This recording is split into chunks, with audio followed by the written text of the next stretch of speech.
Welcome everyone once again to chesslecture.com. This is International Master William Pascal, and it's my pleasure to introduce a new series here on our site.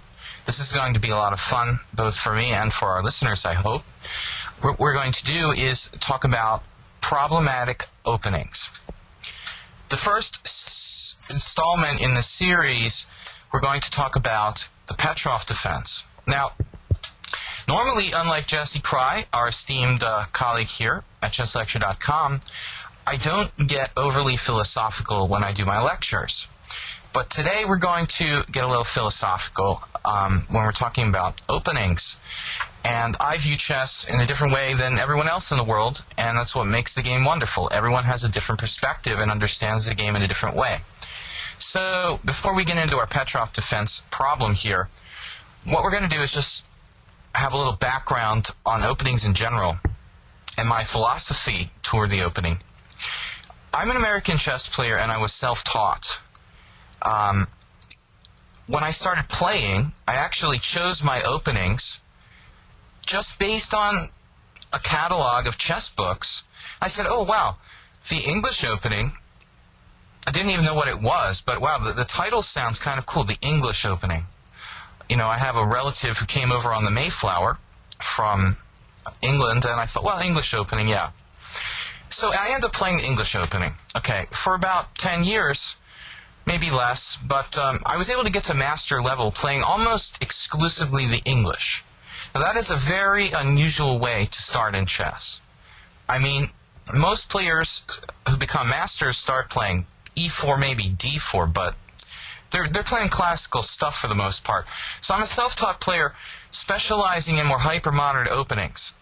And the reason I'm telling you this is because the topic of today, the Petrov defense after e4, e5, knight f3, knight f6, this is classical chess. This is something that I've come to appreciate only later in my chess career, whereas most well-trained chess players may start with classical chess.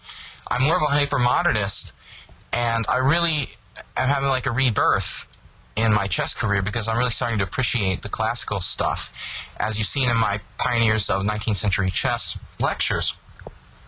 Okay, basically, why do I think the Petrov is a good opening? Because it's very straightforward and very aggressive. And a lot of people are going to tell you, and they're actually quite wrong about this, that the Petrov is a drawish opening. Let me put it this way. If you think that equalizing with black in the opening is boring, then maybe you need to take up a new game. Like, for example, I don't know, the lottery or tic-tac-toe, because the goal with black is to equalize, especially in today's computer age where everyone is really booked up. Let's just take a look at the Sicilian defense. I've been suffering all my life playing the Sicilian. Why? After e4, c5, black doesn't have a bastion in the center with a pawn in the middle of the board. The problem is the king has less safety. It takes longer to get the pieces out and castle. And you don't have as much control over the center as you do after e5. The fact of the matter is, and if you ask me frankly, I think that e5 is a better move than c5. And any computer program will agree with me. Well, then you might ask, well, why does anyone play the Sicilian? Well, they play the Sicilian and I play the Sicilian because basically you're giving your opponent some leash to hang himself with. Basically, you're giving them more space to try to imbalance the game. But it's very real. It's not an illusion. You are giving white an advantage to create an imbalanced situation, but your king is not going to be as safe, and I've gotten mated many, many times in the Sicilian defense because my king wasn't safe. So fundamentally, there's no question e5 is the best move. Absolutely none. Now, we've seen romantic openings, but knight to f3 is also undoubtedly white's best move. In this situation, of course, the most common move is knight to c6, defending the pawn. I like the Petrov for a number of reasons. It's simpler in a sense because it avoids more things. it's also more aggressive. So instead of defending your pawn, you're counter-attacking the enemy pawn at e4. And there's another benefit to playing the Petrov over knight to c6. And that benefit is that you're developing a kingside piece and preparing to castle quickly on the kingside. And not in every variation does black castle on the kingside, but in most he does in the Petrov. So I like this move primarily because it's aggressive, counterattacking rather than defending, and you're developing the kingside, which is the most profitable thing you can do. Okay, the center might disappear, and it does in many variations. And you might say, well, you talked about a bastion in the center. Now I don't have one. But white's not going to have one either. If we both capture either of the center pawns, I'm not worried, because if I don't have a bastion and he doesn't have a bastion, we're playing on even ground. Okay, so that's my fundamental argument. Now, a few examples. If you play knight to c6, there are some really annoying things that white can do. For example, okay, we know the Roy Lopez is a problem. Secondly, bishop to c4 is a very dangerous move. And we're going to talk about that in future lectures in this series. But basically, when you play the Petrov, white is kind of cut down in what he can do. One of the more annoying things white can do is play knight to c3, but it's not as critical, and black has very solid lines he can play after the non-forcing knight to c3. Okay, this is not a general lecture on the Petrov. We're going to talk about a problem in the opening here. After knight takes e5, black must play d6. It is not good to capture on e4 immediately. You really must play this move. Drive the knight away, or presume to do so, and then capture on e4. The problem is that white doesn't have to retreat his knight. And I believe that Grandmaster Krai has actually discussed this opening problem in his own lecture on our site, which I strongly recommend you view as well. Okay, what we have here is the Cochrane gambit. And this is an extremely dangerous variation. And it's absolutely essential that black knows what he's doing here. This move disturbs me very, very much, because it feels like it's not correct. But nevertheless, many, many black players have lost here. David Bronstein, who was almost the world champion, actually said of this move that it is probably no worse than retreating the knight to f3. That's quite a controversial statement, but Bronstein had a unique perspective. He is an extremely experimental player and extremely willing to take risks more than most grandmasters his level. I mean, it's just a stylistic thing. I don't think Botvinnik would agree with his statement about this move, but I've checked it with the computer, I've seen the games. This move is dangerous, but black has resources here. You must accept the piece sacrifice. Okay, I don't want this to be a one-sided lecture. I agree that white has compensation for the sacrificed piece. He has two pawns. The black king is not safe, and white has a strong center. That is enough compensation, but not more. And my basic feeling is that this way of playing should allow black equal chances, whereas playing the conservative knight to f3 gives white legitimate reason to hope for an advantage in the opening. But because the move isn't popular, doesn't mean it's bad. It's actually not bad, and it's extremely dangerous. Okay, we're going to do this discussion of the Cochrane gambit in a couple of parts, but in this first part, we're basically going to take a look at a little history and the basics. So, at this point, what I'd like to do is take a look at one game to start with, played on a very high level. The following game was played in 1999, and the opponents were Veselin Topalov with the white pieces, and Vladimir Krammik playing black. So we can't ask for anything better than that. The most recent game of top players, and I mean really top players, playing this opening. Okay, so the game we're going to look at, Topalov actually played an unusual move at this point, but it's likely that it will transpose to the main line. Normally, what we see here is d4. And before we discuss Krammik versus Topalov, or rather Topalov versus Krammik, we're going to just discuss why this is the main line and why this move is sound. d4 is possible because after knight takes e4, queen h5 check creates insoluble problems for black. There's the very cute king g8, queen d5 check, bishop e6, and mate. That's my favorite. So king g8 is out after this move. And then you have the interesting king f6, which, for obvious reasons, does not look too safe. There's also king to e7, which loses outright to queen e2 when white will win the piece back with interest. Finally, there's of course g6, but this also loses the piece back to queen to d5 check, followed by queen takes e4, when white is just a pawn up for basically nothing. So, because that pawn cannot be captured, white has two pawns and a central initiative as compensation. Okay, our first example game, we're going to talk about the top players, and this is a good place to start, basically. Topalov against Krammik, 1999, Linares.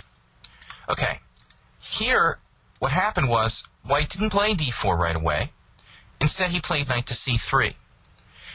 And this move is probably not as good as d4 because it affords black more options. Normally, when white plays d4, black has three primary defenses, possibly more. The best move is probably c5, and we're going to discuss that in some detail. Another possible defense is g6, creating a cubbyhole on g7 for possible king walks, and maybe a fianchetto with bishop g7 followed by rook moving to f8 or e8. I don't like this as much. It's a little bit more passive than c5. Finally, black can make ordinary developing moves like bishop to e7, or the abstract queen e8, trying to put some pressure down the e-file. And other bizarre moves have been played, such as bishop g4, kind of a strange move, and bishop e6, both of which are possible. Black has a lot of options.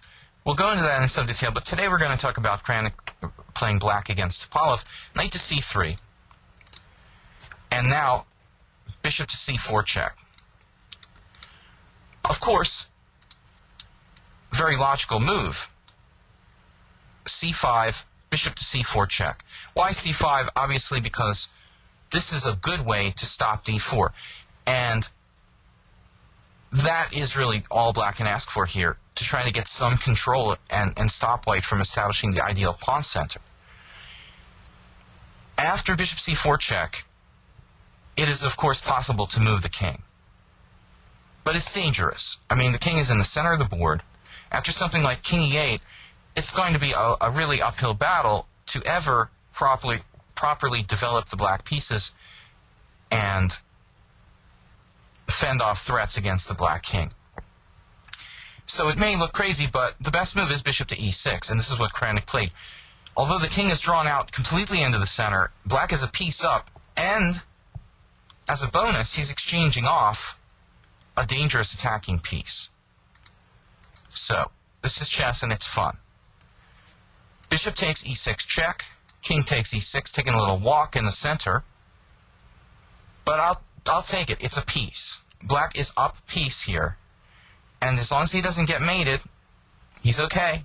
And if worse comes to worse, you can always find a way to try to sacrifice back the piece. It may, be a little bit more difficult than I'm making it sound, but you have options. You can just try to consolidate, or you can find a way to give back the material and equalize.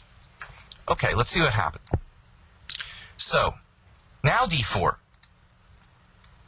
And with this move, we're kind of transposing back into normal variations with d4 before knight to c3.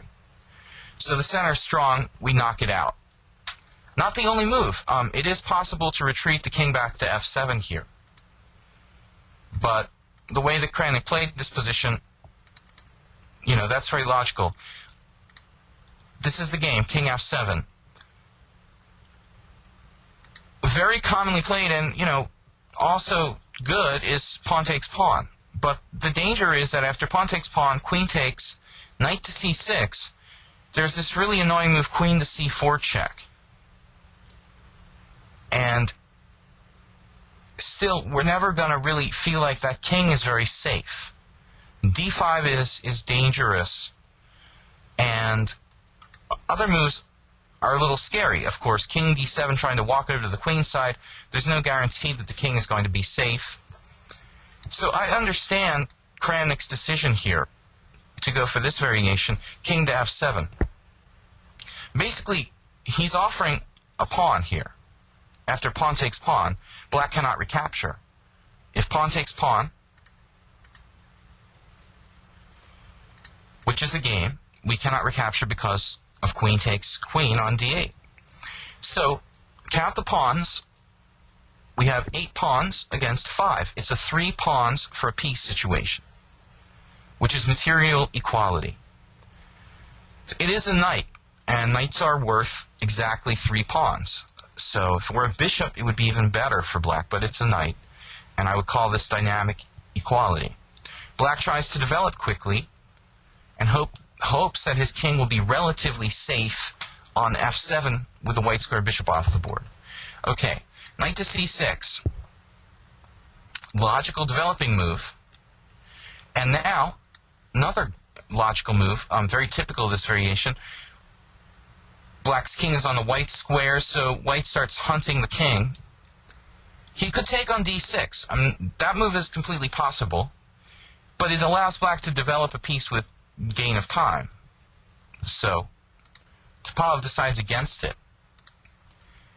Probably white should take, but he plays in his gambling style, queen e2. And by doing this, he's hoping to get in e5, especially if black takes on c5. E5 might be a threat. And that's what white is really doing. He's basically trying to gain control of the center. Well, this entire sacrifice is based on getting a strong center. So, going back, we have not pawn takes pawn, of course, allowing e5, but queen to d7. And the design of this move, of course, is not a materialistic one. It's a idea of protection. Basically, Krammik wants to be able to meet queen c4 check with queen e6, holding the balance. It's also developing a piece, and it's also making way for the rook on a8 to get into the game, maybe on e8. Now things get really interesting.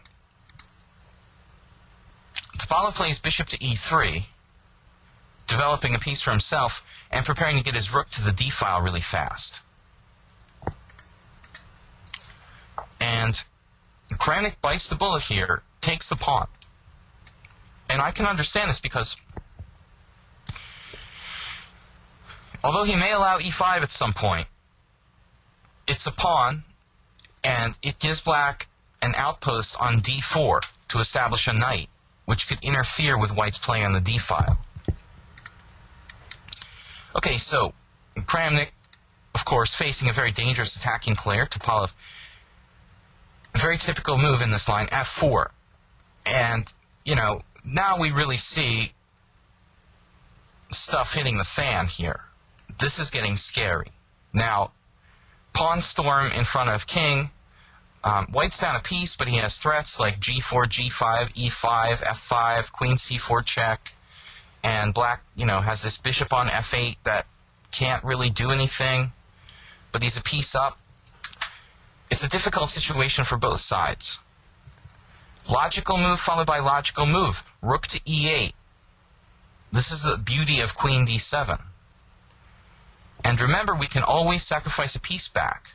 For example, if white plays e5, maybe we could consider sacrificing a piece back. It's always something to think about. For example, e5, knight takes e5, pawn takes e5, rook takes e5, with material equality. But do we really like this? I'm not sure. It's certainly interesting. There's a check on c4, but it's no problem. Queen to e6. So I think that was actually an option, but Krammik decided to play the position in a more aggressive way. He actually keeps his extra piece here and plays knight to g4.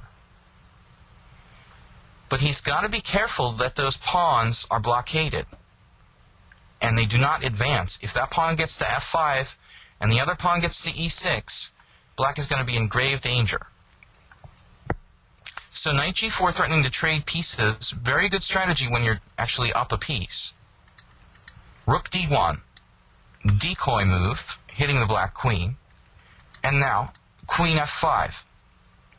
Very important, stay active and blockade those pawns, because those pawns are all white has for his sacrificed piece. This is a very interesting game.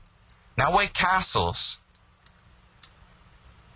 and although black could exchange on e3, he does not.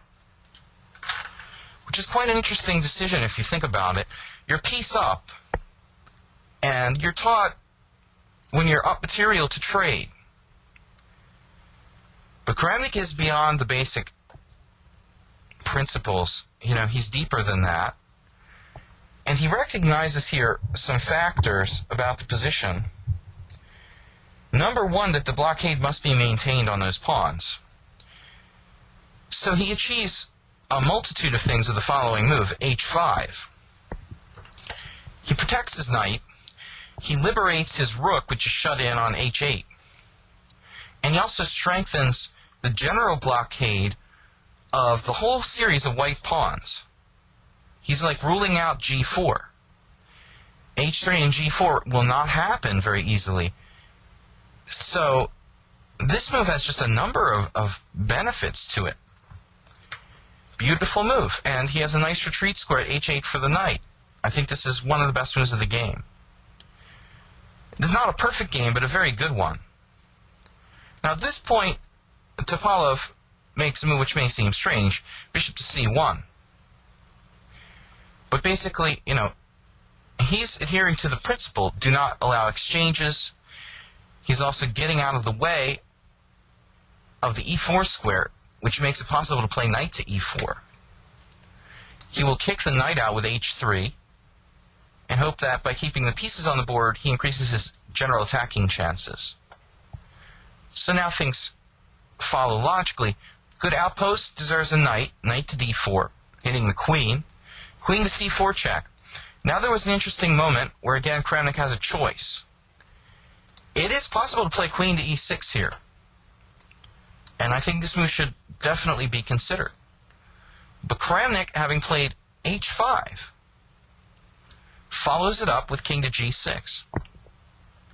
This may look crazy, but if white can't get in g4, or f5, or e6,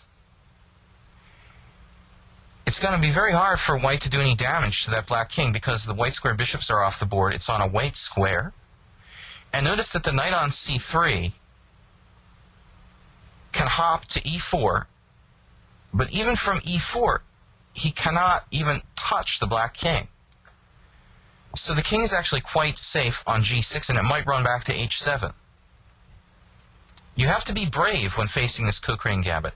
Now h3, Krammik must retreat, knight to h6. But look, this is a good defensive move. It stops g4, protects f7, and strengthens the blockade over f5. Krammik is doing fine here, and I think it's up to white to prove that he has enough compensation for the sacrificed piece. Now, Topalov plays an interesting move, knight to b5. Looking at c7, hitting the a7 pawn, and undermining the key piece on d4. So, black has a number of choices. I mean, knight c2 would certainly be interesting, but a little bit out of Krammik's style, I think. You know, this is kind of greedy. So he decides we're going to keep it simple and give Topalov a pawn, but clarify the position a little bit more. So a6. Knight c7, speculative move. Topalov goes for the material, and I can't blame him for that. Knight takes d4, another pawn. So we could be hitting 4 pawns here pretty soon. Knight takes d4, c takes d4, and we'll see. Was Krammik's judgment correct? I think so. Now, if rook takes d4, black has a nice move, rook to c8, ganging up on c2, and most likely winning his material back. So instead of that, Topalov plays queen takes d4. But once again, black can actually regain his material here, and he should. Krammik should play queen takes c2, and this is his first mistake, outright mistake in this game.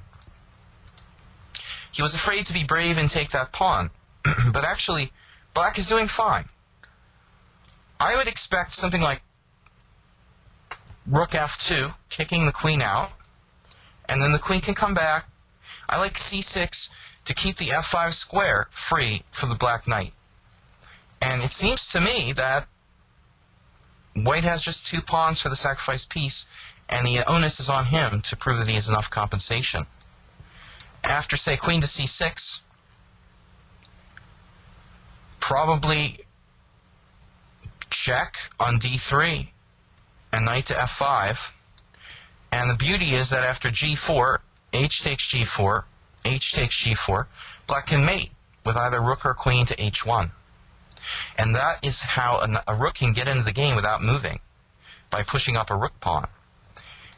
So developing a piece without moving it, aka h5, and black plans to play h4 with a nasty lockdown and a solid knight on f5. Black has every reason to be playing for a win here, because Topalov has only 2 pawns for the piece.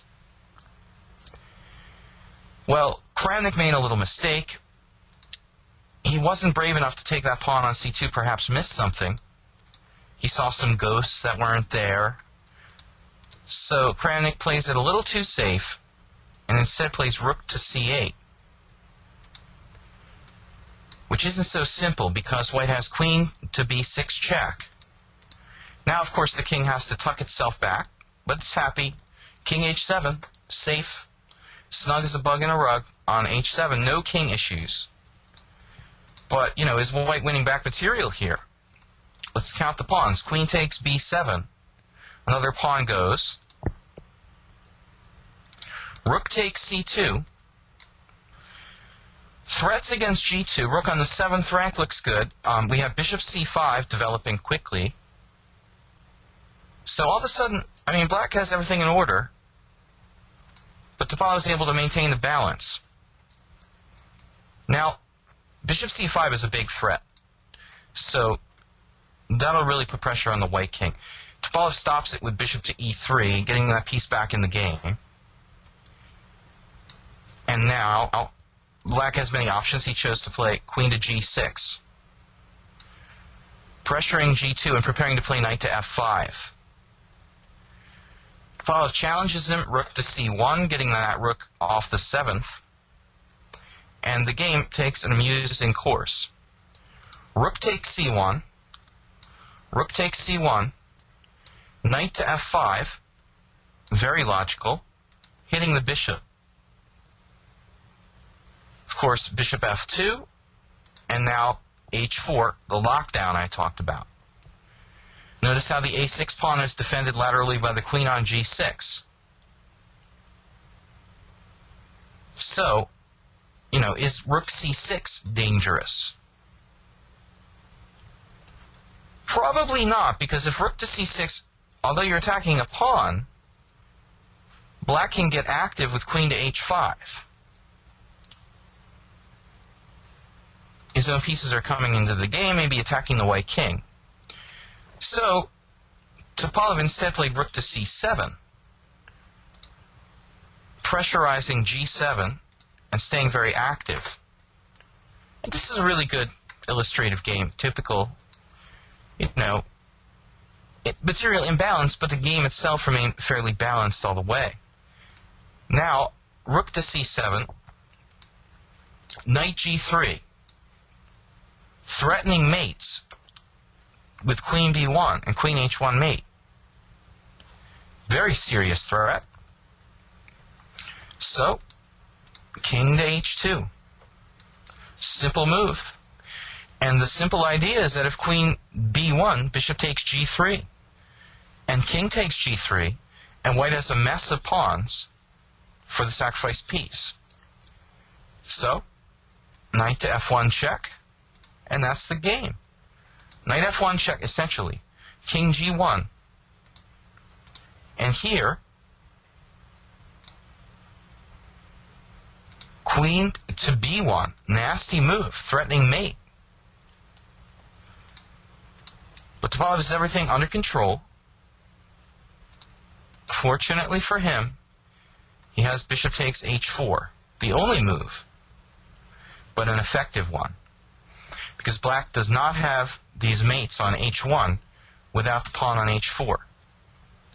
So Krammik is left with a draw. Very funny and amusing move. Bishop c5 check.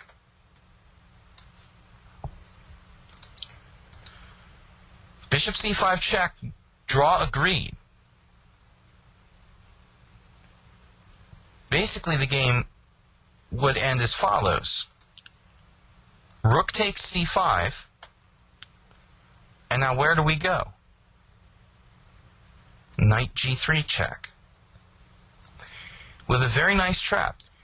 If king f2, knight to e4 check wins the rook, and black is winning. So Topalov must play king h2, and now again knight to f1 check. And the game would end by repetition of moves, and that's why the game was agreed to a draw. This is our introduction to opening problems, the Cochrane gambit and the Petrov. I think this is a good illustrative game, showing, how the play normally transpires, how the balance sort of hangs between the material and the king safety issue, and the concept of, giving back material if necessary can be seen.